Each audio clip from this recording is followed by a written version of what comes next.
Hello, and welcome to this discovery session for Hamish and Milo. I'm the author and creator, and I am delighted to be able to share with you our whole programme and to give you an overview of the contents and the approach.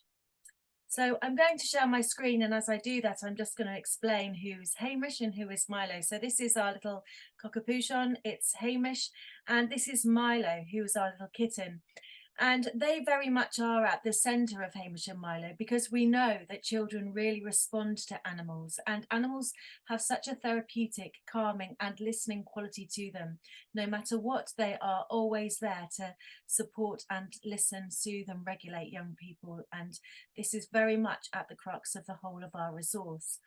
So, Hamish and Milo is actually an SEMH intervention program. It's also an emotions curriculum and really focuses on developing children's social and emotional development, giving them the skills needed for learning, but also for life. So our resource consists of 10-week programs. Each of these that looks like a book is actually a resource in a box. Every single one has a whole series of session plans, all of the supporting resources that you need in order to run a 10-week program around 10 different emotion themes. So our mission at Hamish and Milo is to actually enable children to feel happier. That's our first kind of whole aim, really. If we can support children to feel connected and heard and listened to, and to feel that their lives are easier because they have the support around them, then we can help children to feel happier. We want children to feel really listened to know that they are heard without judgment, and that we hear from their perspective. And the connected is about relationships. It's about having someone who is trusted, that they feel that they can go to, who will listen and be able to support them and to help them feel that they matter. So we absolutely know that there are huge numbers now of children with mental ill health and mental health needs. The figures are soaring, and currently around 1 in 6 children. And what we also want to do for Hamish and Milo is to support the adults present in the lives of children, to be able to offer the social, emotional, developmental support and training and opportunities for children to develop these skills for themselves and to learn how to regulate themselves, how to navigate the emotional difficulties that we all come across through life and learning, and in order for them to have good mental well-being long term. The other kind of element of our resource is that we are so privileged to be working with the prestigious University of Bath, and we are really looking now to see how we can measure the impact of Hamish and Milo, how we can gather the insights by looking at pre and post data in order to look at how do we really make a difference to young people. So that's another of our core aims and our core approaches. So these are the 10 themes within the program, and as I've said, each one of these is a 10-week program in its own right. This is my friends and me, but if we start at the beginning, the kind of magenta color is actions, words, and me. This is about conflict resolution. This is about helping children understand what are the feelings we have underneath angry feelings when we're in conflict. This is very much about maybe our needs aren't being met and disparity between another. But also there are feelings such as rage, hurt, guilt, pain, feeling betrayed, let down, many different feelings that come underneath conflict. And what we aim is for children to have the opportunity to be able to learn how to really listen, to hear two sides of anyone's story, to be able to know that if they are able to listen and to learn different ways of compromise, being able to think about what their needs are, what the other's needs are, and how to reach solutions. Also being able to develop the skills to be able to empathize from another's perspective. So really beginning to develop the language around conflict resolution and also how to repair when things go wrong. A huge life skill. The second one is the purple one. This is celebrating me, and this is all about diversity. This is very much about celebrating what it feels like to be me, the uniqueness, the specialness of me, but also acknowledging differences. But the other critical factor here is helping children to feel that they are not alone when they don't feel that they belong. Many children feel that they don't fit in for many reasons, such as neurodiversity, LGBTQ+, race, disability, a whole range of difficulties that children might come across. And when we feel we don't belong, it absolutely is significant for our mental ill health. And so celebrating me is about celebrating who we are, learning to stand up for what we believe in, being able to have a cause, also understanding about prejudice, understanding about discrimination, and having a voice, and celebrating whoever you are, whatever you feel, and whatever your values are, and developing that sense of celebration around difference. Resilient me is very much what it says on the tin, resilience, but actually resilience isn't just about bouncing back. Resilience is being able to ask for help. It's knowing who we can go to when we are struggling and when we have adversity or barriers in our way. We gain resilience through relationship, through others around us, supporting us, inspiring us, empowering us, enabling us to reach again for those goals when it sometimes feels so difficult. So under resilience is things like frustration, hurt, panic, fear of having a go at things, being risk averse or feeling worried about having a go. And what we enable children is to develop the skills to be able to collaborate with others, to be able to reach for their own goals, to be able to take steps towards it, and to develop levels of perseverance too. But the other thing there, as I've already said, is to really know when and who and how to ask for help in order to begin to reach to where we want to get to. Calm Me is the teal coloured one, and this is a huge issue currently. We have so many children with emotional school-based avoidance. We have children self-harming, even in primary years. We have children worried about separating from parents. We have children worried about failure in their subjects at school and feeling under pressure all of the time. So it causes high levels of anxiety. And then we have other factors as well, which could cause difficulties for children. So anxiety in Calm Me, we really look at what is it? What does it manifest as? How does it feel within my body? Where are the sensations that I'm feeling? What's happening in my body and my brain as well of when I'm feeling anxious, so that we can recognize the fight, flight, or the freeze, very often freeze situation when we are anxious, when we are in fear. What we also do is help children to put language to it, we start to help them to be able to put metaphor and to be able to draw their worries, and also thinking about ways in which we can challenge our worries. There's some of the CBT as well around a worry and how we challenge it, how we can change that trajectory as well, and very much other things like being able to regulate ourselves, being able to do some mindfulness, movement as well, really supports with anxiety. So again, a 10-week program. Finding Me is the blue one, and this is all about sadness. Now, so often we try to say to children, we try to cheer children out of sadness, or we try to cheer them up or jolly them up out of feeling sad, because it's very horrible to see children when they're sad.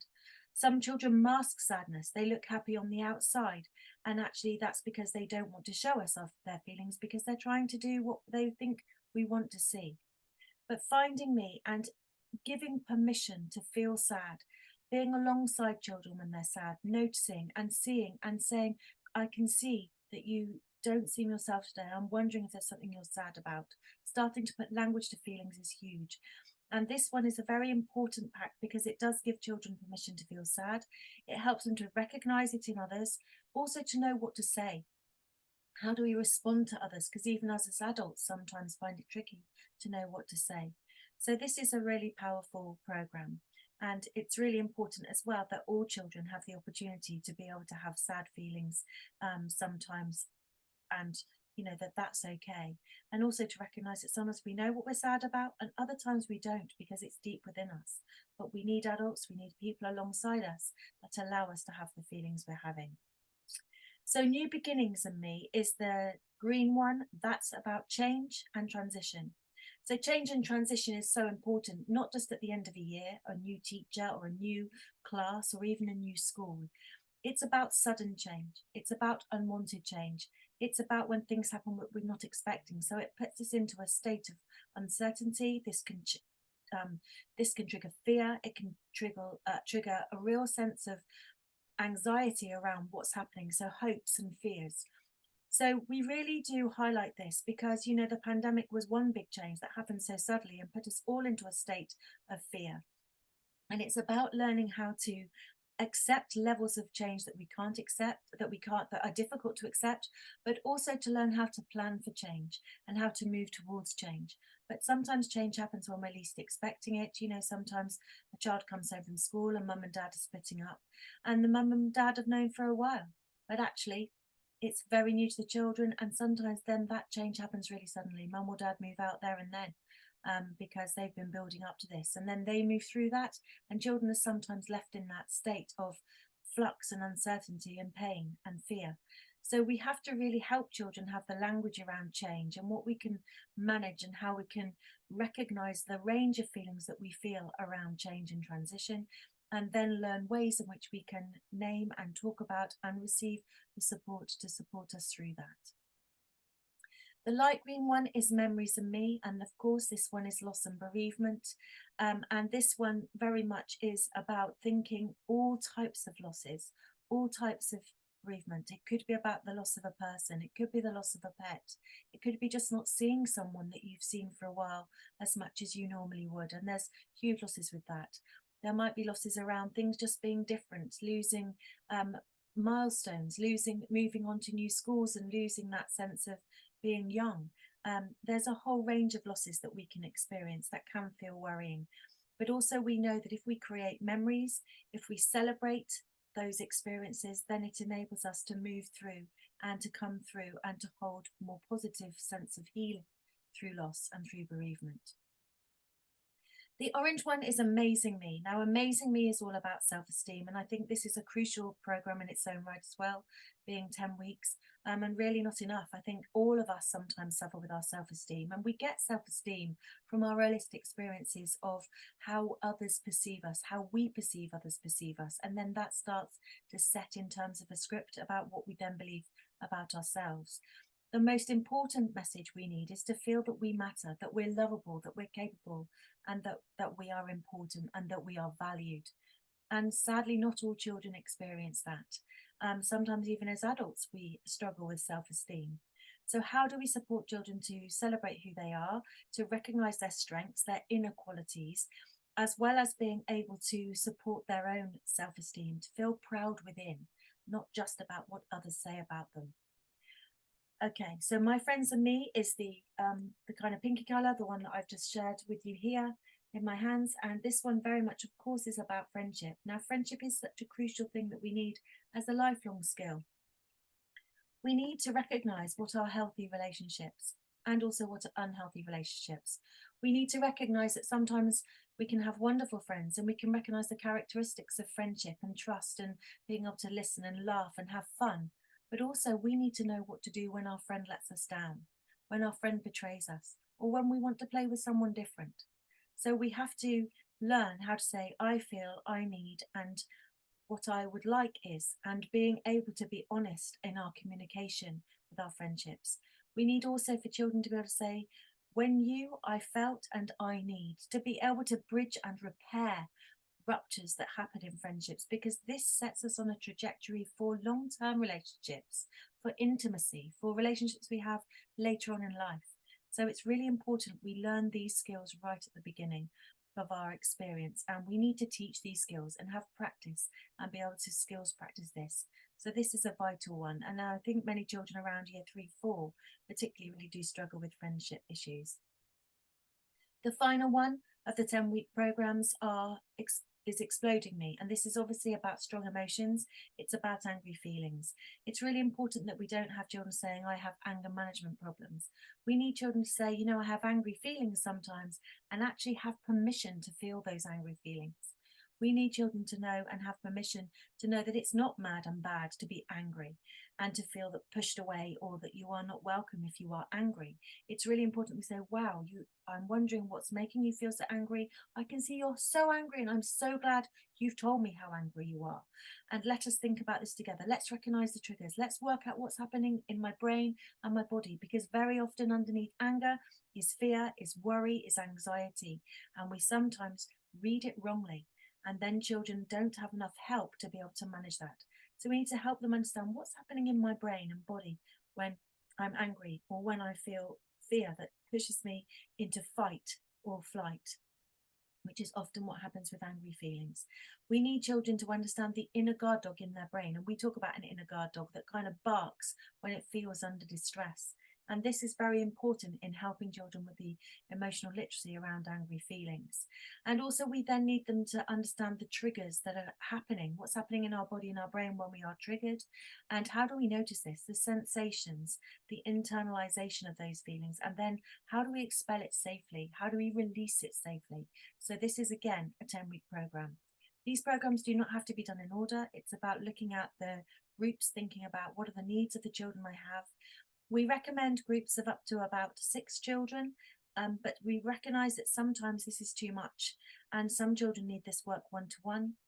Sometimes we need smaller groups because we want to give the real quality around feeling connected, feeling listened to and feeling heard. But we also know that small group work where peers are encouraged to be able to have similar experiences really supports children about feeling not alone with some of those big feelings that they're carrying. And when we don't feel so alone, mental ill health never feels as bad. What's really shareable is bearable. We can manage if we don't feel alone with difficult feelings. So within each of our programs, we have very detailed lesson plans or session plans. You will see that they follow a very similar pattern. They are beautifully designed and they really do look at a section. So really supporting those adults to know what to say, how to set the activities up, and what we're wanting as outcomes for that as well. So we always have a welcome and a check-in. We really want children to feel safe, secure, and welcomed into the group. And sometimes a group code about learning to listen to each other. What stays in the room, what's said is stays in the room, but obviously, of course, safeguarding. We think about that too, and ensure that children know that if we feel that something is unsafe, then we might need to pass information on. But actually, in terms of supporting each other and respecting each other, what is spoken about stays within the group. A focus moment is an activity which is kind of like a starter activity. It pulls them into the connection around what's happening for that session. It brings up some of the content and helps children understand the thoughts and the activities that we're going to lead onto, or some of the discussion. There is always an insight focus as well, and this is mostly for the adults, giving them a little bit more of the psychoeducation, the detail, the part that says actually help the children think about or encourage the conversation around these key areas. So we really help to go a bit more deeply into some of these social and emotional skills or issues or difficulties or experiences that children may well come up with. Then on the back, there is always an activity. It's usually practical, creative. It might involve movement. It might involve skills practice, but it's very much about enabling that processing and developing our own insight. So the children really have that practical opportunity. And the reflection is very, very important too, that we enable children to think about what have they gained from the session, what's been the most useful part, and also what insights might they have in terms of their own self-development. We also have reflective journals, wellbeing journals that each child has, and we encourage children to write or draw in the bottom in each of these pages. It also has affirmations, places for stickers, but encourages them to think about what they've enjoyed about the session or what they're taking from the session. The children love these, and it's really important that they feel valued, so that they feel special and that they matter, and that very much comes throughout the whole of the resource. Okay, the other thing that's absolutely huge is our sock puppet pets. We really love our sock puppet pets, and we have many people that say, oh, I don't think sock puppets will work with our children. And we say, give it a go.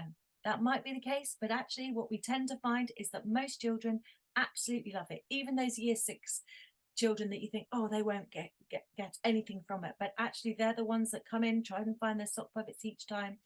And really, really do relate to them. So they're very, very powerful. You will always have sock puppet pet boxes with all of the kits you need to make sock puppets. And we give one extra one for the adults. We want the adults to model it, to listen to their sock puppet, to talk to their sock puppet too, enabling those children to really buy in and to have that spontaneity, that fun. But also the most important thing is that children really do talk through puppets. And this is the other critical factor. They talk to animals. Our Hamish and Milo are key figures within that, but they also talk to puppets because they can relate. There's no judgment. There's a safety there. And also they can tell us the feelings of their puppets while giving us an insight into their own world too. So this is so powerful. It is very much a therapeutic approach, and it's a distancing tool.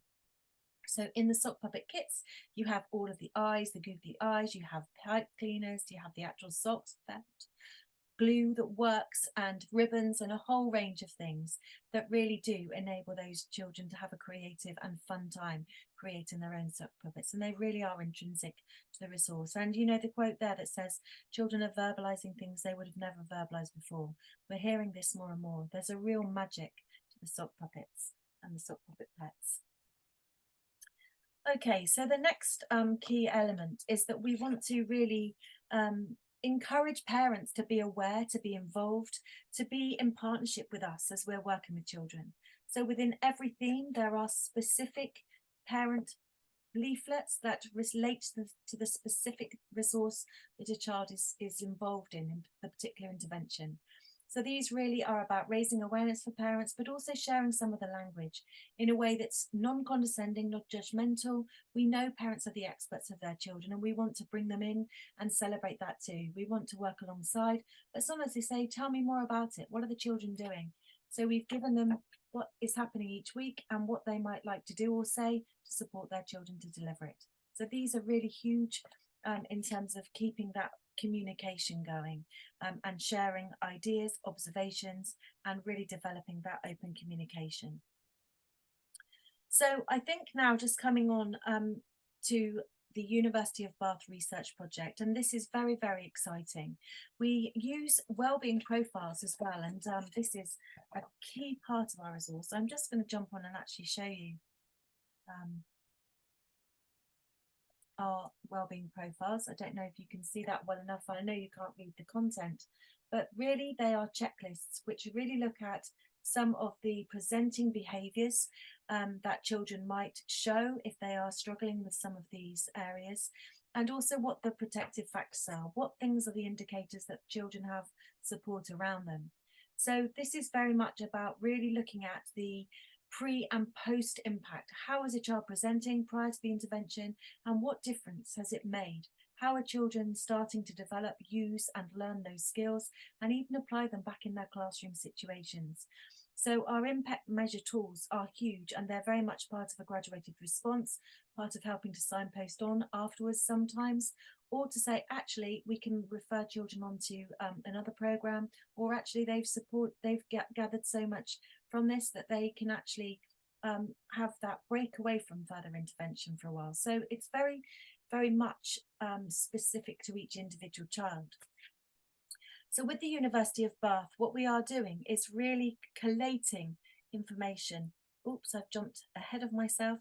What I was trying to show you was literally that we are working with the University of Bath, a research program led by Professor Richard Joyner, and all of the information that we store is GDPR protected. We are aiming to have a real evidence base around how we support and understand the impact of Hamish and Milo for children's long-term well-being. We're working with cohorts of schools all across the country, and we are welcoming further cohorts of schools, and we're offering a briefing, our discovery session. We're also offering explorer sessions, which are 90 minutes for the programme leads, the champions, and half-termly supervision sessions as well, so that those adults really feel a community behind them, support from each other, as well as support from myself and our team of consultants. And we really hope that schools are able to gather the impact data for themselves as well as for the project. So one thing to really highlight as well is that as part of our impact measurement, we are not only using our wellbeing profiles that I've highlighted here, we are also using the strengths and difficulties questionnaires, because what we want to make sure is that we are using a standard measure alongside to enable our measure to also know that this is robust in its own right too. But we need those dual layers to be able to really understand the depth of what is happening for children and to really know that this is evidence-based. We are collecting profiles around contextual data for schools as well, just so that we have a range of schools across the country and understand some of those demographics. And so we are aware of the kind of national picture, and that feeds into the research too. And we're also very much importantly collecting children's voice data too. We want to know what the children's experience is and hear it from them. So this is very much how we are developing this, and alongside it we are developing now our navigator tool. This is an impact measurement tool which schools will have their own access to their data. What are the interventions that their children are doing, which groups, and also what is the difference for whole groups of children in terms of the data as well as individuals. So really starting to look at what is the impact of this and being able to then create meaningful visual reporting as a result of this navigator dashboard. So this is coming really soon. So we also finally have a hub which gives access to champions that are using the resource so that they can access further resources such as templates, posters, any other infographics. They can access book lists that support the intervention itself. We also have additional tools such as planning journals for the adults that are running the resource, so that they really are supported at every level. We really are responsive to the adults that are working with us. We're really developing a beautiful community now, and we are so keen to make sure that those adults feel supported so that they feel that they matter as well as the children that they're working with. So very much in a nutshell, that is our discovery session, which just gives you an overview around the whole resource. Please do visit our website, hamishandmilo.org, which has so many more elements to it. It really goes into more detail about the underpinning theory. It looks at other training opportunities, as well as more depth around each of those programs. Please do have a look. If you would like to get in touch, please email me directly, clare@hamishandmilo.org, or our main email contact, hello@hamishandmilo.org. We very much look forward to hearing from you, and we really do hope that you will see this as a resource that can really support the social and emotional development and the mental health of children. So please do have a look at our website, and we look forward to hearing from you. Thank you so much for listening. Bye-bye.